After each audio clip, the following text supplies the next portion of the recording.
Yusek, how does the government view Attorney Harry Roque's appearance po in Netherlands matapos niya pong magtago while facing an arrest order for skipping a House inquiry into Philippine offshore gaming operators?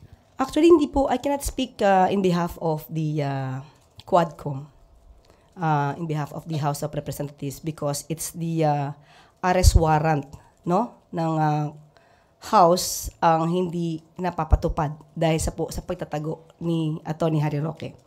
Pero mas maganda po siguro na i-challenge po talaga natin siya na siya po yung umuwi. Kasi di ba bring home FP Duterte. So siguro mas magandang isigaw po rin ng mga tao, bring home Roque.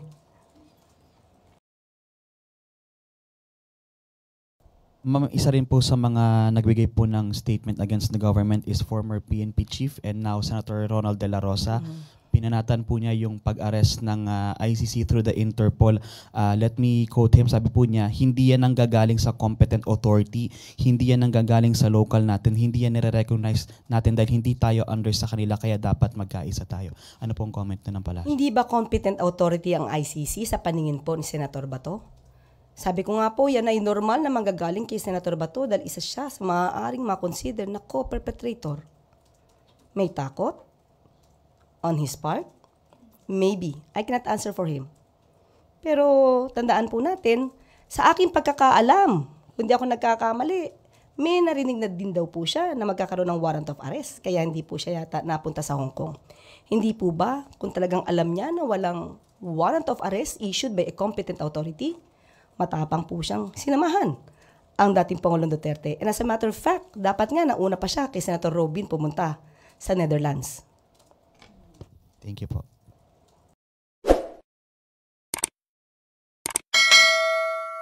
Good morning, Yusek. Morning. The spread of misinformation became rampant, and no less than the First Lady has been a victim of fake news. What are the steps being taken by the Palace or PCO to combat misinformation? Yes, it's very obvious that more fake news are lingering. Maybe because of the present situation regarding the arrest of former President Duterte. We are taking steps like what we had last week. We had this live discussion with the concerned authorities to answer all those issues that had been raised by some people from the mainstream and also from the social media. So with this kind of projects that we have with the PCOO, like the press briefing and the live discussion, I think people will have this chance to know what is fake news and what is not. I understand NBI is making a plan of action as well as the PNP to run after fake news peddlers. Kayo po sa PCO, nakikipag-ugnayan ba kayo sa mga agency na to? Opo, makikipag-ugnayan po tayo. Lalong-lalo na po talagang dumarami po ang fake news para po malihis ang katotohanan. Kitang-kita po ninyo. Kahit po mismo si ES, dating ES, Medialdea, nakita po natin kung paano po ba niya nabanggit na nawawala ang dating Pangulong Duterte na yun po ay pinasinungalingan mismo ng ICC. So yung mga ganun pong mga irresponsableng mga pananalita ay dapat pong ang tao ay magmasid, mag-isip at matuto pang mag-evaluate para po hindi po nagugulo ang ating isipan at damdamin.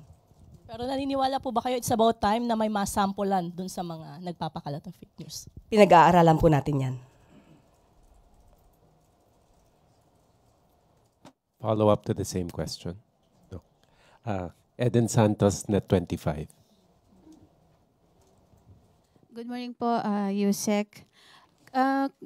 Kumusta na po si dating Pangulong Duterte? Minomonitor din po ba ng administrasyon yung kanyang sitwasyon sa The Hague at yung kanyang medical condition?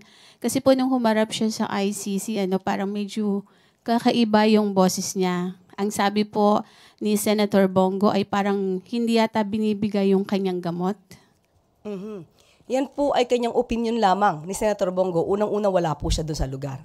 At nadinig po mismo natin sa ICC kay Judge Mutok na ang Pangulo po, ang dating Pangulo po, ayon sa mga doktor na tumingin sa kanya, ay nasa magandang kondisyon po. Mentally aware, mentally fit, at patuloy po rin na chinecheck ang kanyang kondisyon. So, kung meron po mga ganitong klaseng mga haka-haka, muli, katulad ng sinabi ni Senator ni Senator Bongo, dapat siguro ay kanya munang alamin. Alamin ang katotohanan dito bago po magbigay ng baka hindi nabibigay ang kanya mga gamot. Tandaan po natin, ang ICC po, may mga doktor po sila naka-assign dyan. Ngayon, kung araw-araw po natin i-monitor, uli sasabihin natin, wala po kasing jurisdiction na ang Pilipinas kasi po ang dating Pangulong Duterte ay nasa kustodiya na po ng ICC. So sila na po talaga ang magbibigay ng maagarang pag-check up or mag-undergo po ang Pangulong Duterte sa check up po na ibibigay po ng ICC. Pero kung mayroon pong hihilingin, of course, ang dating Pangulong Duterte, maliban po sa kanya, kahit po yung mga victims ng EJK,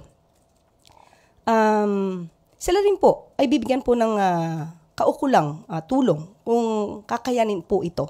At kung ito naman po ay hindi po palalabag ng anumang batas natin. Speaking of EJK po, nabanggit po ninyo, may mga lumalabas din po sa social media na ginagamit yung mga pictures ng mga namatay na sinasabing biktima ng EJK, hindi naman po pala biktima ng EJK kagaya nung kay Aling Sheila na lumabas po sa SOCMED.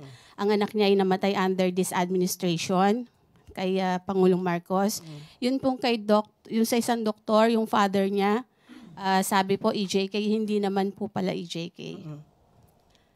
Ano po ng government dito kung inaano din po natin itong mga fake news na ito? Opo. Pwede po ba din nating aksyonan yung mga ganong na sinasama po sila dun sa kaso against former President Duterte, pero in fact, hindi naman po pala totoo yung mga yon. Siguro sa dami-dami po ng fake news na lumalabas ngayon, makakatulong po ang media. Lalo na po ang mainstream media. Tayo na po ang magsabi kung alam niyo po na peke ito. Kayo na po mag-fact check. Kayo din po ay pinaniniwalaan dahil may kredibilidad din po kayo. So kung ano po yung lumalabas na fake news, magtulungan po tayo para sa bayan po ito. Dapat din po nating ipaalam sa taong bayan na lahat ng lumalabas ng mga fake news na ganyan ay dapat na maputol. So hindi lamang po para si EJK, pati po yung mga fake news na lumalabas pabor kay dating Pangulong Duterte, sana po ay bigyan din po ng pansin ng media. At sana po din po, sa tulong din po ng mainstream media at ng social media, maipakita din po natin kung ano po talaga yung kalagayan ng mga biktima, ng pamilya ng mga biktima ng EJK. Hindi lamang po tayo tutuon kay dating Pangulong Duterte dahil po ang mga biktima po ng EJK ay Filipino rin po. Pero ito po yung mga biktima ng EJK na sinasabi ng under the previous administration po. Binanggit po ni Let Narciso kanina kung may masasampulan na ba. Ito po ay identified na talagang kinumpirma ng mga kapitbahay. At least kilala na kung sino po yung tukoy na yung nag-aano ng fake news. Using pa nga po yung kaso ng EJK. Hindi ba tayo gagawa ng aksyon ng gobyerno or ang PCO since kayo po ay very active sa paglaban sa fake news? Siguro po uunahin natin mismo yung mga unang nagsalita ng fake news. So uunahin pa ba natin si former ES Medialdea? Kaya sabi ko po kanina ay pag-aaralan po muna. Thank you po. Maricel Halili, TV5. Yusek, magandang umaga po. May we have the palace's reaction on Mayor Baste's statement over the weekend saying na walang utang na loob si Pangulong Marcos kasi parang nakalimutan na yung tatay niya, yung nagpalibing kay former President Marcos Sr. sa libingan ng mga bayani. Your thoughts on this, ma'am? Yes, opo. As early as 2016, dati pa pong senador ang Pangulo ngayon. Nagpasalamat na po ang Pangulo, 2016 pa po, sa Supreme Court na nagbigay ng desisyon na dapat ilibing ang kanyang ama sa libingan ng mga bayani. Nagpasalamat din po siya. At babasahin ko po ang mensahe. 2016 pa po ito. na magpasalamat ang dating Senador Bongbong Marcos. And I quote, "We also would like to extend our sincerest gratitude to President Rodrigo Duterte as his unwavering commitment to this issue sustained us this past several months. Our family will forever be thankful for this kind gesture." Noon pa po sila nagpasalamat. At sinabi nga nila, forever silang tatanaw ng utang na loob sa napakagandang gesture ng dating Pangulong Duterte. Pero ang pagtanaw po ng utang na loob ay hindi dapat madiskaril at hindi dapat magtraidor sa batas at sa hustisya. Ginamit mo ni dating Pangulong Duterte ang batas. Ito po nauugnay sa RA 289 patungkol po sa pagpapalibing sa libingan ng mga bayani at sinusugan po ito ng Presidential Proclamation 208 ni dating Pangulong Marcos. At mayroon din pong regulation, ang AFP G-161-373 na kabilang ang Pangulo or Commander-in-Chief na entitled to interment at the libingan ng mga bayani. Lahat naman po ito ay may basihan nung isinagawa ni dating Pangulong Duterte. Ang pagpapaaresto naman po o pagsusurrender kay dating Pangulong Duterte sa ICC ay meron din pong kaugnayan na batas at meron po tayong sinusunod na commitment para sa Interpol. Ngayon, hindi po dapat mahinto ng utang na loob ang pagpapatupad ng batas. Hindi po dapat traidorin, katulad ng aking sinabi, ang pagpapatupad ng batas, ang pagpapatupad ng commitment with the Interpol. Hindi po dapat na dahil lang kaibigan o dahil naging kasama, hindi na po tutuparin ang batas at tatraidorin na po ang konstitusyon dahil lamang sa utang na loob. Dahil basta sinasabi ito ni Mayor Baste Duterte ng tanong ng utang na loob, ito po ba yung ginamit kaya ng dating Pangulong Duterte nung i-appoint niya ang isang Chinese national na si Michael Yang bilang kanyang economic advisor? Hindi po ba ito pagtataksil? Dahil isang Chinese national ang in-appoint bilang economic advisor. Dahil din po ba ito sa utang na loob? Tanong lang po yan. Ma'am, is Malacanang or hindi po ba concern ng Malacanang with what's happening in Davao considering the huge support that Davao is giving to the former president? Ang mga taga Davao po ay Pilipino rin. Of course, tayo lang po, pati po ang palasyo, ang Pangulo, ay concern po sa nangyayari sa Davao. Pero ang tangi lamang po nating hiling ay sana po ay maging mahinahon at alamin po ang katotohanan. Yun lamang po, hindi po ba nagkaroon ng pagsasabi itong si Mayor Baste na sila daw ay i-raid yung kanilang bahay. Again, ito po ay walang katotohanan. Tinanong po natin si General Torre patungkol dyan kung mayroon pong operasyon ng pag-raid sa bahay. Kasi yun po yung sasabi nila palagi. Can we consider this as fake news? Can be. Uunahin ba natin sila idemanda dahil nagpakalat ng ganito? Pag-aaralan. Pero, nung sinabi po ni General Torre na walang ganong operasyon, hindi po ba ang sinagawa nilang pagsasabi na may pagre-raid ay nakagulo sa isipan ng mga taga Davao City? Sana po, yung mga kababayan po natin, lahat po tayo dito ay Pilipino. Magmasid lang po muna tayo. Yun lang po ang tanging hiling natin. Okay? Sige. Ivan Mayrina, GMA News.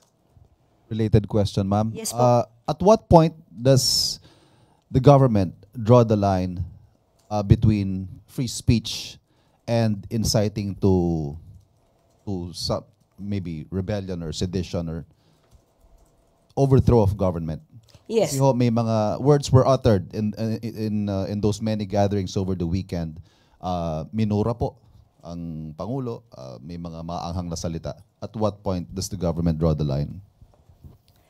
As we can say, the President is not onion-skinned.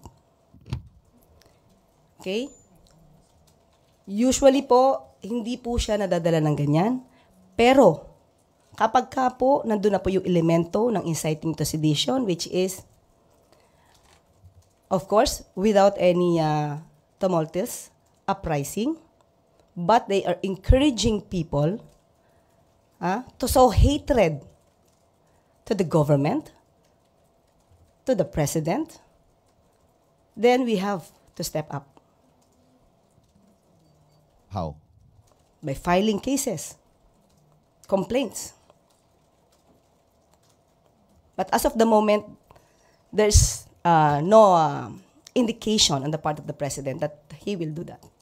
And is it a cause of concern for the president na marami, hindi lang ho Davao marami hong mga lugar sa buong bansa na nagkaroon ng similar protest actions?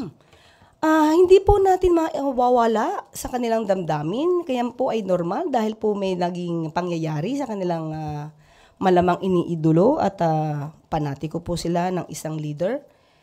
Hindi po natin pipigilan ang kanilang pagsasabi ng kanilang mga damdamin. Huwag lang po sigurong lalagpas na magkakaroon po ng alarma at masasabi po natin na yan po ay sedition or inciting to sedition na po. Thank you. Ace Romero, Philippine Star. Yusek, the president's sister, Senator Amy Marcos, said she would seek a probe into the arrest of the former president. What's Malacanang take on this? Wala pa po, hindi pa po namin na pag-uusapan yan. Pero kung yan po ang nais ni Senadora, she's free to do that. Will Malacanang be ready to send representatives in the event that such an inquiry pushes through in the Senate? If necessary. If it is for the, if the inquiry is in aid of legislation, we will respect the request of Senator Amy. So there will be no effort on the part of the administration to prevent resource persons from attending such a hearing? No, we will not do that. And are you confident you can answer all questions that will be given with regard to that arrest? I believe because we just complied with all the requirements with the law regarding the arrest of former President Duterte. Salamat po. Christian Yusores, Radio 630. Ma'am, isa rin po sa mga nagbigay po ng statement against the government is former PNP chief and now Senator Ronald De La Rosa. Pinanatan po niya yung pag-arrest ng ICC through the Interpol. Let me quote him. Sabi po niya, hindi yan nanggagaling sa competent authority, hindi yan nanggagaling sa local natin, hindi yan nire-recognize natin dahil hindi tayo under sa kanila kaya dapat magkaisa tayo. Ano pong comment na ng pala? Hindi ba competent authority ang ICC sa paningin po ni Senator Bato? Sabi ko nga po, yan ay normal na manggagaling kay Senator Bato dahil isa siya sa maaaring makonsider na co-perpetrator. May takot on his part? Maybe. I cannot answer for him. Pero tandaan po natin, sa aking pagkakaalam, kung di ako nagkakamali, may narinig na din daw po siya na magkakaroon ng warrant of arrest. Kaya hindi po siya yata napunta sa Hong Kong. Hindi po ba, kung talagang alam niya na walang warrant of arrest issued by a competent authority, matapang po siyang sinamahan ang dating Pangulong Duterte. And as a matter of fact, dapat nga nauna pa siya kay Senator Robin pumunta sa Netherlands. Thank you po. Raquel Bayan, Radio Pilipinas. Good morning po, Yusek. Yusek, despite po nitong mga political noise sa bansa, may nakakausap po ba tayo ng mga investor, kung may mga idinudulog po ba sila sa bansa, or kung confident pa po ba sila sa ekonomiya ng Pilipinas? Sa aking palagay po, sa akin pong palagay, dahil magkakaroon po kami ng meeting mamaya with the BSP, hindi po naaalarma ang administrasyon patungkol po sa investors dahil ang mga foreign investors po mas gusto po nila na ang bansa at ang mga leader ay sumusunod sa batas. Hindi po nagkakanlong ng mga tao na involved po lalong-lalo na sa crime against humanity, specifically murder. Hindi po inaayunan talaga yan ng mga foreign investors na magkalong ka ng mga taong involved sa mga krimen. Yusek, balikan ko lang po yung 70 job fairs na nakalinya po kanina. Kung may figures na po ba kung ilang job opening or ilang job position po yung equivalent nun? Opo, mamaya po ibibigay namin kung meron na pong detalye po dito. Ibibigay po namin sa inyo. Maya-maya lamang po. Lay Pardilla, PTV. Good morning po, Yusek. Yusek, how does the government view Attorney Harry Roque's appearance po in Netherlands matapos niya pong magtago while facing an arrest order for skipping a House inquiry into Philippine offshore gaming operators? Actually, hindi po, I cannot speak in behalf of the Quadcom, in behalf of the House of Representatives because it's the arrest warrant, no, ng House ang hindi napapatupad dahil sa pagtatago ni Atty. Harry Roque. Pero mas maganda po siguro na i-challenge po talaga natin siya na siya po yung umuwi. Kasi 'di ba bring home FP Duterte. So siguro mas magandang isigaw po rin ng mga tao, bring home Roque.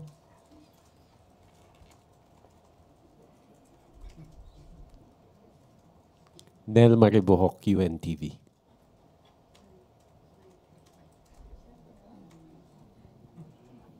Other issue po. Tungkol po dun sa pagkadismaya ng MILF Central Committee po sa pagkakatalaga ng BARM Interim Chief. Dahil sinasabi nila na may paglabag daw po ito dun sa Bangsamoro Organic Law. Sinabi naman po ng mga tao na umattend po dun sa MILF Consultative Assembly na meron pong prerogative ang Pangulo na mag-appoint po ng Interim Chief Minister. Sa ngayon po, bagong-bago po, ang hiling po natin sana po sa pamunuan po ng MILF, ay bigyan po muna natin ng chance. Kapag ka po hindi naging maayos ang magiging pamumuno po ng bagong na-appoint na ICM, maaari po natin pag-usapan muli ito para po sa ikagaganda po, no? Ng nasabi po nga Bangsamoro. Hindi po ba nababahala? Opo, hindi po ba nababahala ang palasyo na maaaring makompromiso yung peace agreement dahil po dito? Hindi naman po dahil sa maganda pong pag-uusap yan. Sabi nga po natin na since may prerogative po ang Pangulo na mag-appoint, bigyan lang po natin ng chance. Kapag ka po merong hindi naging magandang pangyayari, then that's the time na the President will make an immediate action. Thank you po. Eden Santos, Net 25. Yusek, yun pong pagkaka-aresto ni dating Pangulong Duterte, tatlo po sa alyansa senatorial candidates ang medyo dismayado po. Hindi po ba ito makakaapekto sa target ng admin na 12-0 sa 2025 midterm elections po? Paano po bang naging dismayado? May sinabi po ba silang dismayado sila sa pagkaka-aresto kay dating Pangulong Duterte? Meron po ba in particular? May statement po si dating Senator Manny Villar and hindi po dumalo. Dating Senator Manny Villar? Apo. Hindi naman po siya tumatakbo. Hindi po. Yung kanilang partido ay ka-alyansa po ng admin. Si senatorial candidate Camille Villar, si senatorial candidate Pia Cayetano, and senatorial candidate Amy Marcos po ay hindi dumalo sa last campaign sa Tacloban, sa Leyte po, dahil dun sa hindi po hindi nila nagustuhan yung or nalungkot sila dun sa pagkaka-aresto kay PRRD. Kung nalungkot po sila, hindi po natin saklaw ang kanilang damdamin. Isipin na lamang po nila, malapit na po ang eleksyon. Ito ba'y makaka-apekto sa mga boto ng tao? Di ko po alam kung namamangka sila sa dalawang ilog at hayaan na lamang po nila. Hayaan na lang po natin ang kanilang mga damdamin na ganyan. So sa tingin niyo po hindi makaka-apekto sa kabuuan po ng alyansa para sa bagong Pilipinas? Sa tingin po ng Pangulo, hindi makaka-apekto. Hindi ko lang po alam individually kung makaka-apekto. Sam Medinilla, Business Mirror. Good morning, ma'am. Ma'am, itatanong ko lang po kung ano po yung topic ng pag-uusapan later ng BSP with President Marcos po kung sakali. Wala pa po kaming agenda. Pasensya lang po. Meron lang po kami schedule na with the meeting with the BSP. Tapos, going po dun sa question ko, yung na-report po recently na foreign debt climbs to record 137.63 billion. Last year po, yung debt to GDP ratio raw ng Pilipinas medyo slightly higher compared dun sa target na 6.6% Ang natala po 60.7. For this year po ba, confident pa rin po ba ang Marcos administration na marireach po natin yung target natin na debt to GDP ratio for this year po? Of course, lagi po tayo dapat na positive. Ganun po. Despite po doon sa mga economic issues at geopolitical developments na nangyayari po. Hindi po kasi dapat nating isipin yung negatibo eh. Dapat lagi tayo mag-move forward para sa positive na mangyayari sa Pilipinas. Sige po. Thank you po. Last two questions. Christian Nel Salazar, RMN.